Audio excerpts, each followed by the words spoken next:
Hey, good morning. This is your hillbilly historian from the hills of East Tennessee and Appalachia, coming to you today to talk about robber barons. Robber barons. That phrase was made famous back in around 1910, 1920s by a lying journalist who took that phrase, changed the meaning entirely, and applied it to successful businessmen here in the United States.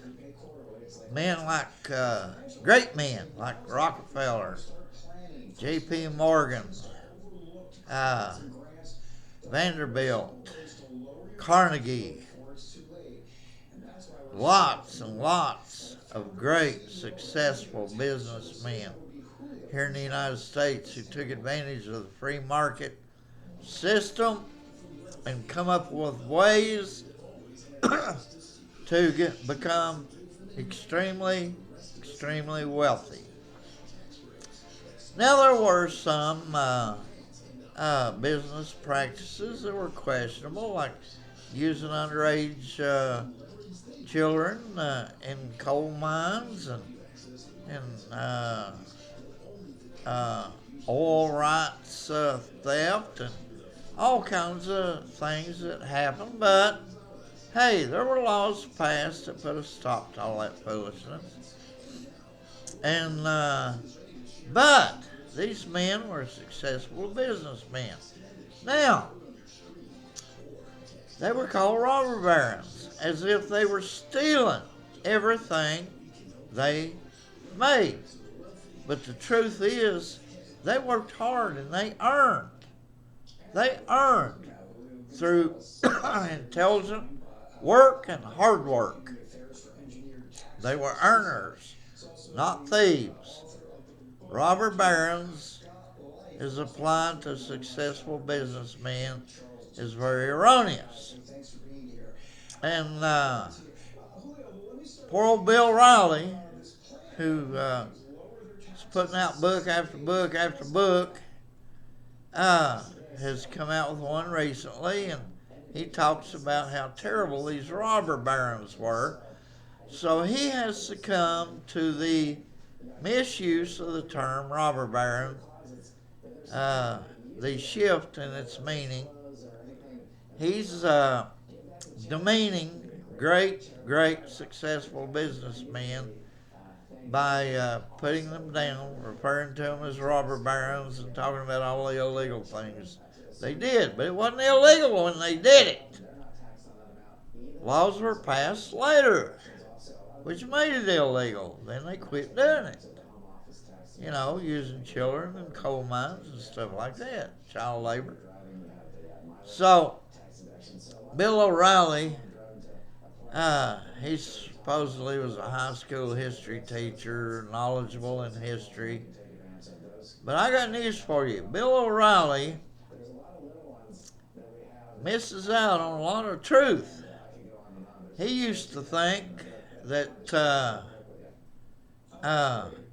Tail Gunner Joe McCarthy, senator from Wisconsin, was on HUAC. He claimed that he ruined people's lives while he was a member of the HUAC.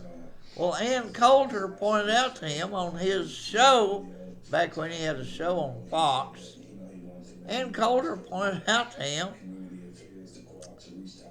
senators cannot be on the House of Un-American Activities Committee, the HUAC. Senators cannot be a member. She pointed it out to him. You know, he has never invited her back on his show since she made a fool out of him on a historical point. Ann Coulter was 10 times smarter than Bill O'Reilly. And she made a fool out of him on his own show. He won't have her back. But hey, that's the way arrogant men do strong women. They're afraid of them. But anyway, What is a robber baron? Back when the kings owned everything, controlled everything, they owned the ports, they owned the toll roads, they owned the bridges, toll bridges, they owned everything, property, everything. You didn't get benefit at all unless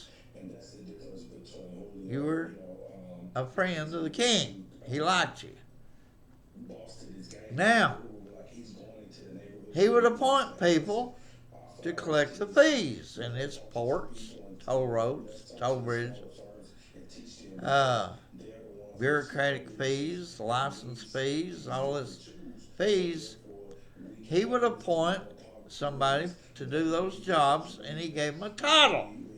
The kings gave these people titles, called them barons, so that they would have some kind of sense of authority about them. Well, these bureaucrats, being bureaucrats, immoral, uncouth, greedy, would use their positions to jack fees sky high and take advantage of the common man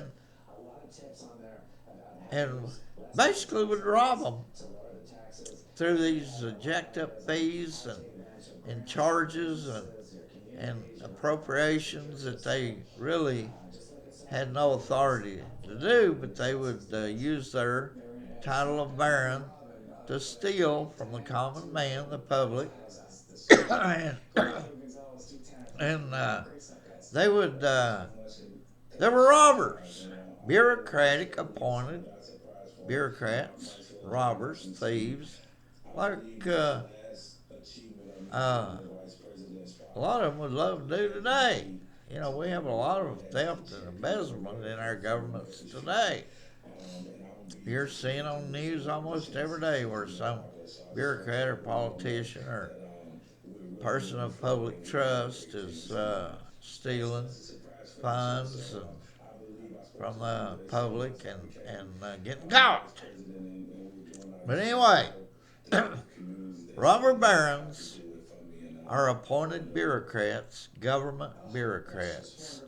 They are not private, successful businessmen. Excuse me. And a journalist started using that term toward Rockefeller and Morgan and Carnegie and Vanderbilt, people like that, over 100 years ago. And it stuck. And people like Bill O'Reilly does not dig deep into the origin of the term robber baron and its truthful meaning. So you get a lot of fiction in today's propaganda. And I hate to say this, but Bill O'Reilly is a victim of propaganda. He was lied to by the left about Joe McCarthy. He fell into that. Now he's fell into the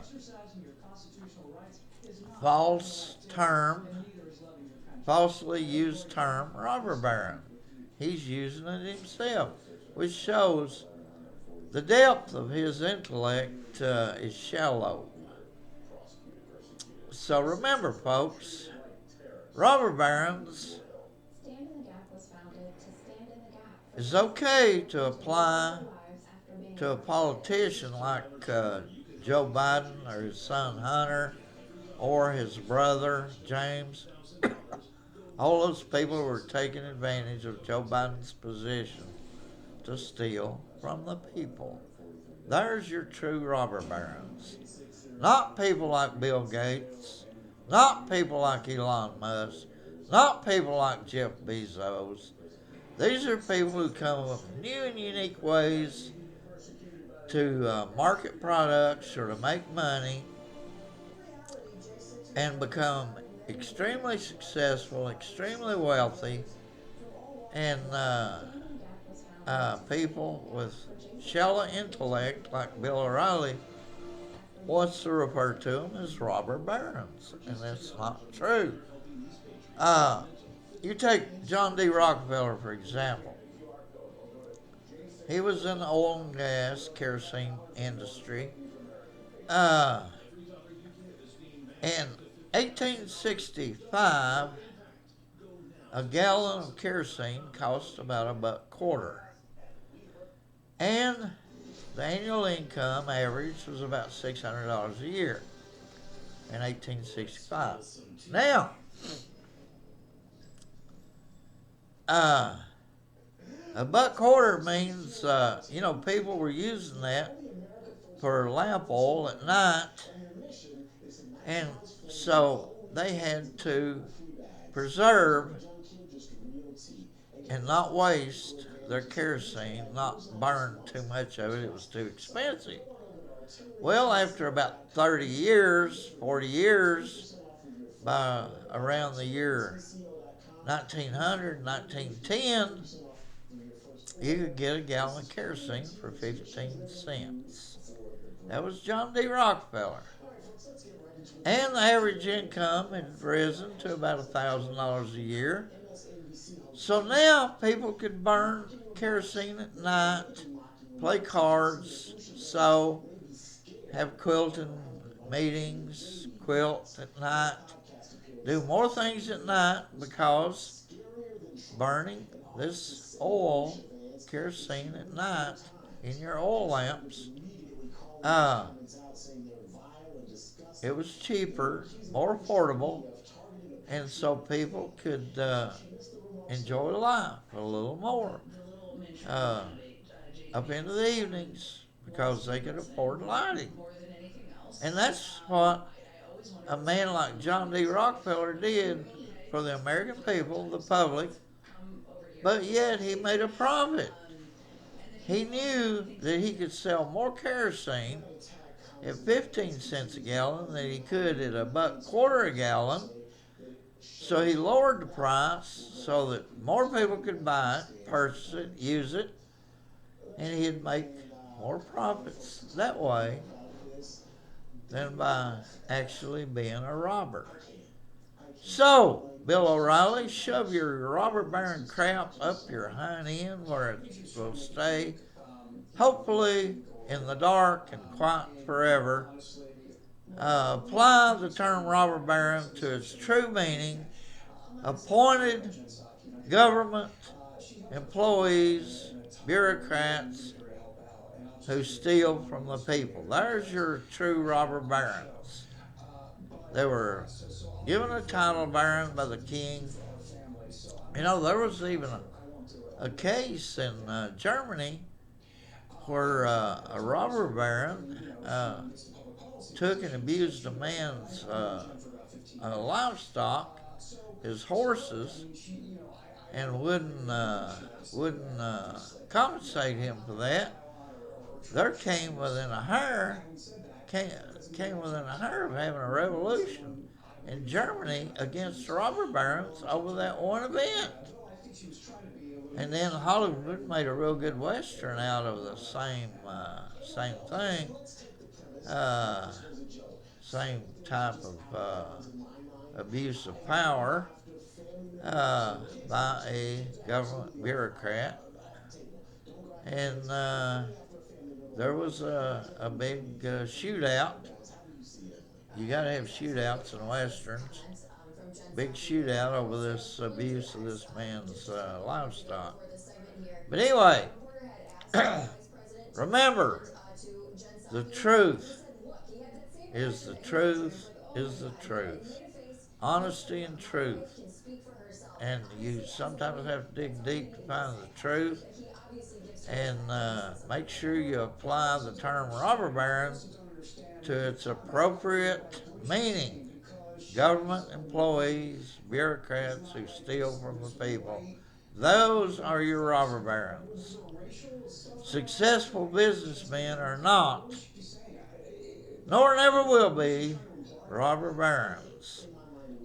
When they become that, they end up like Madoff, in prison where they belong.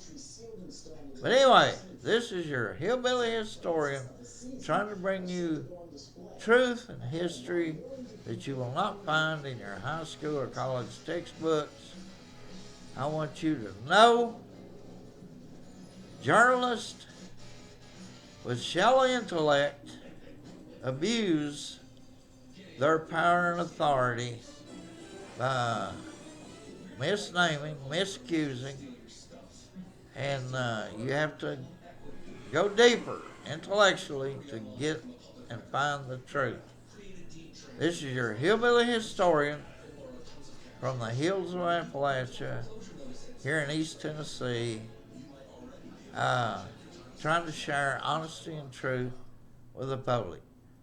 Thank you and good day.